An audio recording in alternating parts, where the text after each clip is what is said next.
যে যেমন মানুষ তার প্রয়োজনও তেমন প্রয়োজন সাপেক্ষে আসবাবপত্র আমরা সেভাবে তৌফিক অনুযায়ী জোগাড় করি।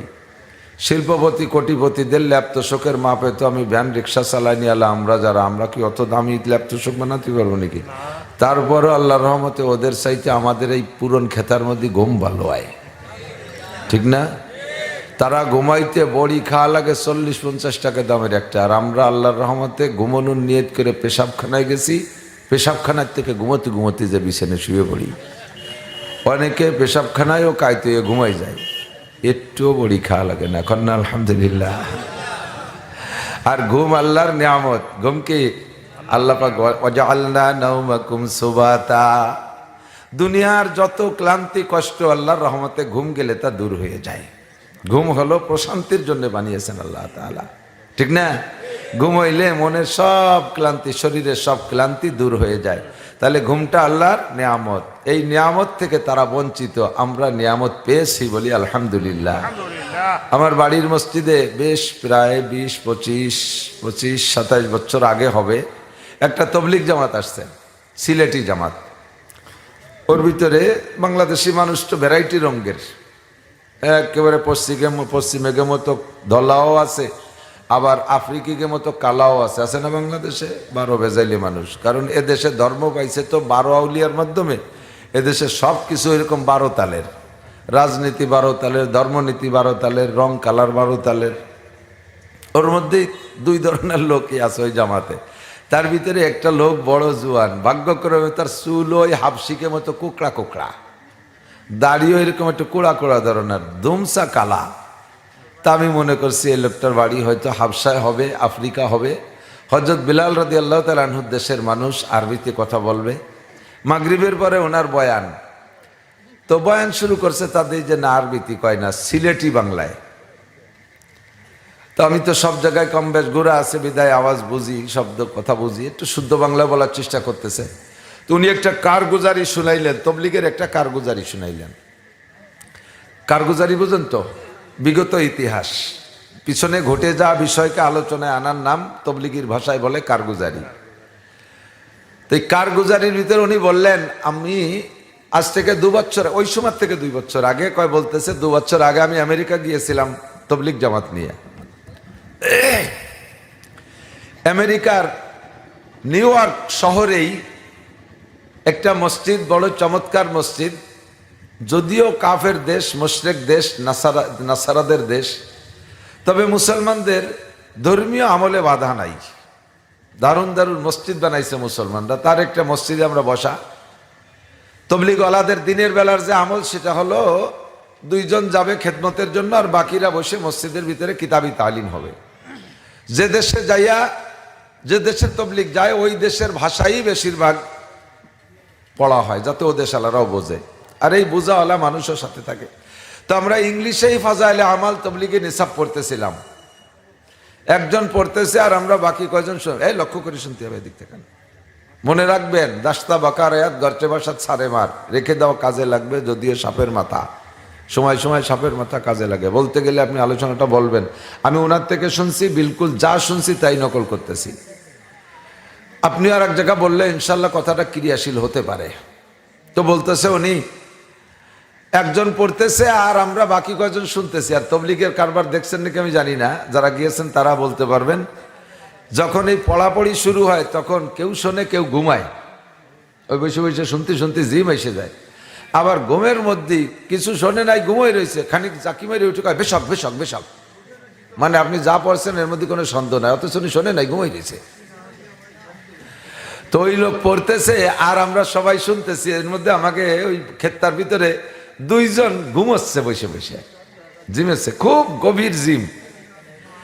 তো উনি বলতেছেন, আমরা দেখতেছিলাম মসজিদের পাশ দিয়ে একটা লোক ঘুরতেছে, মসজিদের পাশ দিয়ে খোলা চতুর্দিক ঘুরতেছে। লোকটার পরনে খুব খাটো একটা হাফ প্যান্ট, জাঙ্গের চেয়ে একটু বড়, খালি গায়ে, বিশাল জোয়ান, মাথায় একটাও চুল নাই, পিতেলে বদনার মতো জিলিক দিচ্ছে মাথা, সূর্যের তাপ ড্রপ করতেছে মাথার পর পড়িয়া, চোখ এরকম বড় বড় লাল, জুতো পায়ে ঘুরতেছে। ঘুরতে ঘুরতে কয়েক তওয়াফ করার পরে জুতা পরে মসজিদের মধ্যে ঢুকে চলে আসছে।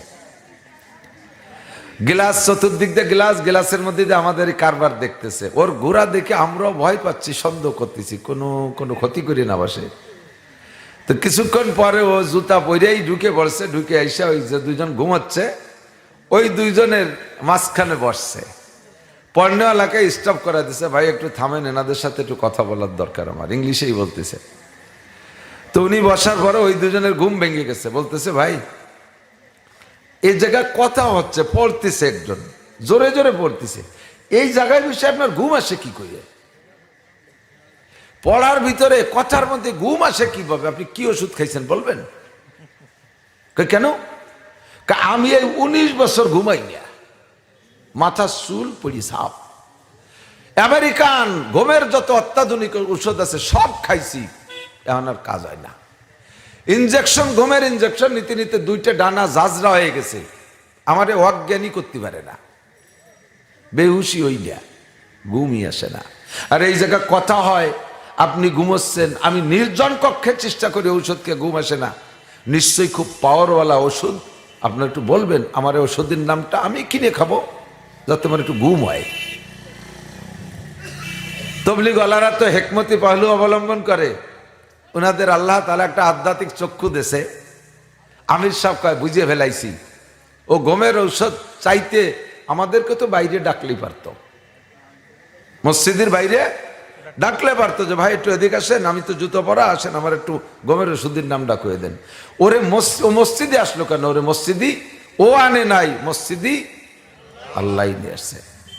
আল্লাহ যেহেতু তাকে মসজিদে আনছে, কাজেই ওরে কাজে লাগাইতে হবে। তবলিগ আলাদের হেকমতি ভাষা, উনি বলতেছেন ভাই আমরা একটা সিলেবাস আছে আমাদের, একটা পরিমাণ আছে, এ পর্যন্ত পড়ে তারপরে আপনাকে ওষুধের নাম বলি। এই যা পড়তেছে কি বোঝেন? বলে হ্যাঁ বুঝি।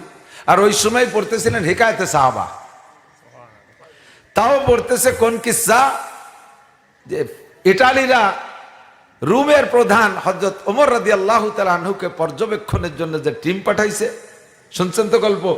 সেই টিম আইসা হযরত ওমরকে খুঁজতেছে যে তোমাদের দেশের সুলতান কোথায়, তোমাদের দেশের রাজা কোথায়। কোনো জায়গা খুঁজে পাই নাই। বাসায় যে বলছে রাজারে তো দেখলাম এই দিক গেল। কিভাবে গেল? সাথে কত লোক? কোনো লোকজন নাই, কোনো প্রোটোকল নাই, সিকিউরিটি নাই, আগে পিছে গাড়ি নাই, কুক পাল্টি নাই, একা একা গেছে, লুঙ্গি একটা পইরা, গেঞ্জি একটা গায়ে, রুমাইল একখান আছে সাথে, এই খেজুর বাগানের দিক গেছে। যাইয়ে দেখে যে হযরত ওমর রাদিয়াল্লাহু তাআলা আনহু ওখানে শুয়ে রয়েছে, একজন রাহবারি করে নেছে যে এই যে আমাদের খলিফা। ওরা বিশ্বাসই করে না, কিসের খলিফা? মাটির মধ্যে খেজুর বাগানে আত্মাথার তলে দিয়ে শুয়ে রয়েছে আবার খলিফা। আর এই বাবরি চুল, বড় দাড়ি দিয়ে গুলাই ফুলাই ঘুমতি নড়াচড়া করতে করতে মুখ মাথা সে গিরিয়ে গেছে। তো ওনাদের এই পায়ের শব্দ শুনে হযরত ওমর রাদিয়াল্লাহু তাআলা সজাগ হইয়া জাকি দিয়ে চুলদারে সাইজ করে তাকাইছে, ওর ভিতরে 2-3 জনের ভয়তে পেশাব এসে গেছে চেহারা দেখা। এই ঘুমের কিস্সাটা ওই সময় পড়তেছে। বুজুর্গানে দিনের জিন্দেগির আলোচনার ভিতরে আল্লাহ তাআলা একটা বরকত রাখে। তো ওই লোকটা বলতেছে যে যা পড়তেছে কি বোঝেন? কয় হ্যাঁ বুঝি। কয় একটু বসেন, একটু শোনেন, এরপরে পড়া শেষ হলে আপনারে বলবো যে কি ওষুধ খাই আমরা ঘুমাই। তো উনি ওই দুইজনের মাঝখানে বসছে, এবার পড়া শুরু হয়েছে। কিছুক্ষণ ধ্যান খেয়ালে শুনতে শুনতে ওনারও ঘুমাইছে গেছে। একটু কন্যা সুবহানাল্লাহ। ওই লোক ঘুমে জাকিতে উঠে ওই দুইজনের সাপটা দিয়ে জড়ায় ধরছে। ভাই আপনাদের কসম লাগে ওষুধের নামটা বলেন। বলেন ভাই, অত্যন্ত দামি ওষুধ, খুব পাওয়ারফুল ওষুধ, খাইছেন আপনারা, আমি পাশে বসে রয়েছি, আমার মধ্যেও কাজ করে ফেলাইছে।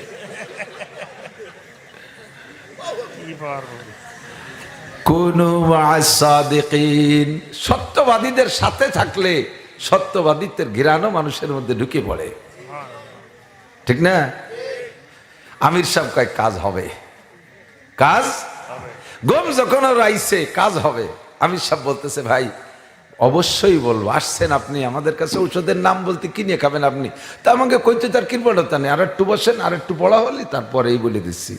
এবার আবার পড়া শুরু করছে, পড়তে পড়তে ও লোকের ফুল ঘুম এসে গেছে। আমির সাহেব কয় যে থো ল্যাংটা হয়ে ঘুমাইয়া, ব্যাটিং একটা মাথার তলে দিয়ে ঘুমাইছে, একটানা 3 ঘন্টা ঘুমাইছে। এর মধ্যে সে নড়াচড়া নাই, জিম 19 বছরের ঘুম, এ কি যাইতেই ঘুম? একে ঘুমে 3 ঘন্টা, ঘুমে কিছু স্বপ্নে দেখছে নাকি আল্লাহ জানে, উঠে পাগল হয়ে গেছে। কয় ভাই আপনাদের পায়ে ধরি একটু ওষুধের নামটা বলেন। তা আমির সাহেব বলতেছে ভাই আপনি বললে কি বিশ্বাস করবেন? বলে হ্যাঁ অবশ্যই।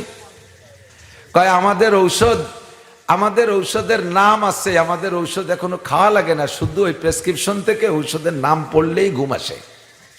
এবার লোকটার সন্দেহ দাঁড়ায় গেছে। এই বিশ্ববিখ্যাত প্রযুক্তির দেশ আমেরিকা, এ জায়গায় এমন কোনো ঔষধ নাই যে যার নাম পড়লে কাজ হয়, ঔষধ না খালি কাজ হয়। কি গাঁজাখড়ি গল্প কয় এতক্ষণ ভালো কথা শুনলাম, কোন তাল শুরু করলো? ভাই আমার টাকায় যে আমি কিনে খাবো, আপনারা কৃপণতা করেন কেন? কয় যে আপনি বিশ্বাস না করেন, করার উপায় নাই, বলার কিছু নাই। তবে যদি বিশ্বাস করেন তাহলে আমরা নামটা বলবো, আপনার ঘুম আসবে। যদি ঘুম না আসে আপনি আমাদের কাছে থেকে 3 দিন ট্রাই করেন, ঘুম না আসলে আপনি ফিরে গিয়ে চলে যান। এমন লোক কয় যে আচ্ছা তা ঠিক আছে, সাথে তাই এইজন ঘুমাই দেবে, তাহলে থাকি পড়ি নাম। তো তর্জমা বুঝাই দিয়া আমির সাহেব বলতেছেন আগে গোসল করাইছে। কাফেররে মুসলমান বানানোর আগে কি করতে হয়? গোসল করানো হয়। গোসল করাইয়া পোশাক পাল্টাইছে, ওই ল্যাংটা পোশাক বাদ দিয়ে আমির সাহেবের জামা জুব্ব পরাইয়া মুসলমান বানাইয়া যায় নামাজেরটা বিছাই দিয়ে সাথীকে কইছে তোমরা নামাজে দাঁড়াও, তোমরা নামাজে দাঁড়াও, সিজদায় দোয়া করবা, আমি এ পাশে কাজ করি, অপারেশন করি। সামনে বসাইয়া তর্জমা বুঝাই দিয়া বলছে ভাই আমাদের ঔষধের নাম হলো লা ইলাহা ইল্লাল্লাহ মুহাম্মাদুর রাসূলুল্লাহ। আমাদের ঔষধের নাম এইটা, খাওয়া লাগে না, পড়লেই আল্লাহর রহমতে ঘুম আসে। বিশ্বাস না হয় আপনি 3 দিন আমাদের সাথে থাকেন, মসজিদে আমরা 3 দিন থাকবো। 3 দিনের মধ্যে যদি ঘুম না আসে তাহলে ফিরিয়ে দিয়ে চলে যাবেন। লোকটা অন্তর থেকে বিশ্বাস করে, ওনাদের কথাকে বিশ্বাস করে কলেমা পড়া এখন তালিমি বসে, বয়ান শুরু হয়। যখনই বয়ান শুরু হয় ওই লোকের ঘুম আসে, তালিম শুরু হয় লোকটার ঘুম আসে। আর আমির সাহেব বলছে ওরে বয়ান শুনানোর দরকার নাই, আগে কলেমার আগে এই ঔষধের ক্রিয়া ওকে বুঝাই দিতে হবে যে এই কলেমায় সত্যি ঘুম আসে কি আসে না। পরপর 3 দিন একটানা ঘুমাইছে। 3 দিন ঘুমানোর পরে তার পূর্ণ 19 বছরের ঘুমের চাহিদা পুইরা গেছে, এখন চেহারা পাল্টে গেছে।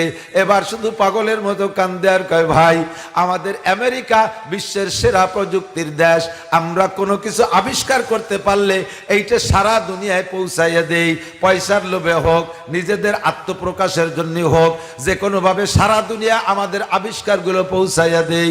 তোমরা মুসলমান, তোমাদের কাছে এমন সুন্দর ঘুমের ঔষধ আছে, এইটা তোমরা নিজেরাই ব্যবহার করো, আমাদেরকে দাও না। আমার ফ্যামিলির 8 জন সদস্য এভাবে না ঘুমাইতে প্রায় পাগল হয়ে গেছে, আমাদের মুরব্বীরা পাগল হয়ে মারা গেছে। এই আমেরিকায় হাজারো মানুষ ঘুমের অভাবে পাগল হয়ে বেড়াচ্ছে, আর এত সুন্দর ঔষধ তোমরা মুসলমানরা নিয়ে ঘুরে বেড়াও। কিয়ামতে আল্লাহ পাকের কাছে তোমাদের নামে অভিযোগ করব, আল্লাহ মুসলমান এত কৃপণ কেন, তারা নিজেরাই ব্যবহার করে, অন্য জাতিরে দেয় না। আল্লাহর কাছে মামলা দেওয়া হবে। আপনারা বসেন, আমি ফ্যামিলির সদস্যদেরকে নিয়ে আসি, ওখানে বসাই রাইখা মসজিদে জামাত, বাসায় গেছে উনি এবার জামা জুব্ব পাগড়ি পরিয়া আসছিল, ল্যাংটা হইয়া গেছে পাগড়ি পরে জুব্বা পইরা, বাড়ির কেউ চেনে না। প্রথম ধাক্কায় সব এদিক সেদিক দৌড় শুরু করছে, মৌলবীরা আইছে। মৌলবীরা তো সন্ত্রাস, ওকে জানা আছে মুসলমান মৌলবীরা সন্ত্রাস, জঙ্গি আর তালেবান, ভয়তে সেল্লা বেল্লা হয়ে গেছে। এরপরে উনি ডাইকে কয় আরে তোরা কে কোন দিক যায়, সেদিক আয়, যদি ঘুমাইতে চাস বাঁচতে চাস আয়। স্ত্রী স্বামীরে দেখে চিনে বেলাইছে, কয় তোমার এই পরিবর্তন কোত্থেকে? চেহারার ভিতরে নূর আইসা গেছে। নামাজ পড়লে সীমা হুব্বি উজুহিহিম মিন আসারিস সুজুদ, নামাজ পড়লে চেহারার ভিতরে সেজদার নূর চমকায়। কথা কোন ঠিক ঠিক না? একেবারে বিশ্ববিখ্যাত একটা কালো মানুষও যদি হয়, 40 দিন নামাজ পড়লে দেখবেন তার কালো চেহারার ভিতরে একটা নুরানি ফোকাস ভেসে ওঠে। উজ্জ্বল ফর্সা মানুষও যদি ক্ষুধাদ্রোহী হয়, যত চেহারা হোক না কেন, তার চেহারার ভিতরে কুফরির একটা মেঘাচ্ছন্ন ছায়া ভেসে ওঠে। চেহারা দেখেন জো বাইডেনের, চেহারা দেখেন নেতানিয়াহুর, চেহারা দেখেন নেতানিয়াহুর মন্ত্রীদের, তারা কিন্তু লাল ফর্সা, অথচ চেহারার ভিতরে হিংস্র ভাব। কথা কন না কেন? চেহারার ভিতরে হিংস্র ভাব, তাদের ভিতরে কুফরির ছায়া। লোকটা 3 দিন নামাজ পড়ে বাসায় গেছে, চেহারার ভিতরে নূর চমকাইতেছে। বলে তোমার এই চেহারা পরিবর্তন আসলো কোত্থেকে, আর এই শান্তির পোশাক পাইলা কোত্থেকে? বিস্তারিত শুনাইলেন, বললেন যদি ঘুমাইতে চাস আয়, তোরা আয়, ঘুমের বড়ি আছে এই মসজিদে, আমরা খেয়ে আসি। পুরো ফ্যামিলি সব সদস্যদেরকে নিয়ে ওখানে নিয়ে কলেমা পড়ে মুসলমান বানাইয়া এরপরে বাসায় চলে আসছে। একটু কন্যা সুবহানাল্লাহ। ওই লোকটা বলতেছেন আমি লোকটার সাথে যোগাযোগ রাখি। 2 বছরের ভিতরে ওই লোকটা তার মেহনতের ওসিলায় তার কলোনিতে যত খ্রিস্টান ছিল সবগুলোকে কলেমা পড়ায় মুসলমান। মহল্লায় একটা মসজিদ নির্মাণ করেছে, পাশের মসজিদের ইমাম সাহেবের কাছে পড়ালেখা কইরা এখন ওই মসজিদের ইমামও সে হয়ে গেছে। আমির সাহেব লোকটাকে যায় নামাজে বসাই দিয়ে কয় 5 রুজু হয়ে কলবে ই কারে তোরা কলবে হা কল্লিব তুফাইলে মুস্তফা। আমার দায়িত্ব ছিল আল্লাহ ল্যাংটা থেকে পোশাক পরানো পর্যন্ত অন্তরের পরিবর্তনের জিম্মাদারি তুমি আল্লাহর। কলব পাল্টানোর দায়িত্ব তোমার, আমি কলব পাল্টানোর কেউ না, আমি শুধু পোশাক পরাইতে পারি। ল্যাংটা থেকে পোশাক পরাইছি, খালি মাথা থেকে টুপি আর পাগড়ি পরাইছি, যাই নামাজে বসাই দেওয়ার দায়িত্ব আমার। কলপাল কলবে হা কল্লিম তুফাইলে মুস্তফা। আল্লাহর নবীর তুফাইলে আল্লাহ, তুমি তোমার বন্ধুর তুফাইলে তার কলব পাল্টাইয়া দাও। আল্লাহর বান্দা মুসলমান কন্যা সুবহানাল্লাহ। আল্লাহু আকবার। মান ইয়াহদিল্লাহু ফাহুয়াল মুহতাদ ওয়া মান ইউদ্লিল ফালান তাজিদ লাহু ওয়ালিয়াম মুরশিদা। আল্লাহ যদি কাউরে হিদায়াত দেয় মাত্র 2-1 কথার মধ্যে হিদায়াত হয়ে যায়। আল্লাহ যদি কাউরে হিদায়াত না দেয় সারা দুনিয়ার বক্তা বাইটে খাওয়ালেও তার পরিবর্তন হবে না।